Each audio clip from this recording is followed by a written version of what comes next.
तो अभी परसों बहराइच में जो मूर्ति विसर्जन हुआ है, एकदम सही वातावरण जब बन गया तब घोषणा हुई है, लेकिन जनता ठान के बैठी हुई है जब भी मौका मिलेगा सरकार के खिलाफ मतदान होगा। सरकार की नीतियों से, सरकार के कार्यक्रम से जनता ऊब चुकी है। कानून व्यवस्था की बद से बदतर स्थिति, अपराधों में बेतहाशा वृद्धि, महंगाई, बेरोजगारी, भ्रष्टाचार, इन सब सवालों को लेकर जनता मन बनाए बैठी है और सिर्फ बकवास और समाज को बांटने का एक प्रयास, इसके अलावा सरकार और कर क्या?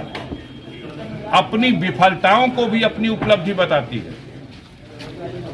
ये इस सरकार के, हालांकि जनता सब कुछ समझ रही है।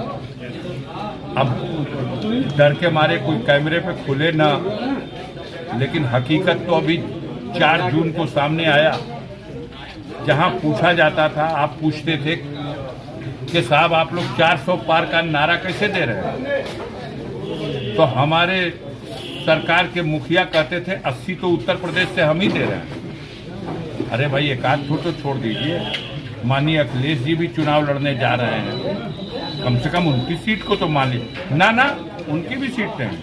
अरे तो नेताजी की सीट है मैनपुरी वाली, माननीय डिम्पल यादव की सीट तो मान लीजिए ना, उनको नहीं लाखों से हराएंगे, पूरी 80 में 80।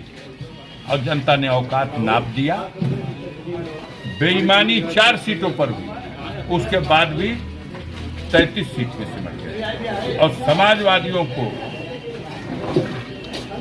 प्रदेश की जनता ने 37 सीटों तक पहुंचा दिया। सहयोगी दल को 6 सीटें और मिली और भारतीय जनता पार्टी भली भांति समझ चुकी है, क्योंकि रिक्त सीटों पर चुनाव सबके साथ ही यूपी में हो गया, लेकिन डर था, खौफ था, इसलिए यूपी का चुनाव रोका गया।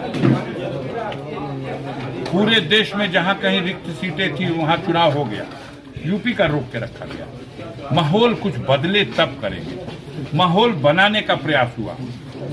बटोगे कटोगे का नारा दिया गया, माहौल फिर भी नहीं बिगड़ा, लेकिन उनके इस कोड वर्ड को, ये नारा सही बहराइच, ये जो कोड वर्ड है, ये नारा नहीं, कोड वर्ड है। बहराइच जो हुआ उन अराजक तत्वों के लिए कोड वर्ड है कि आप जो कुछ करना है कर दो,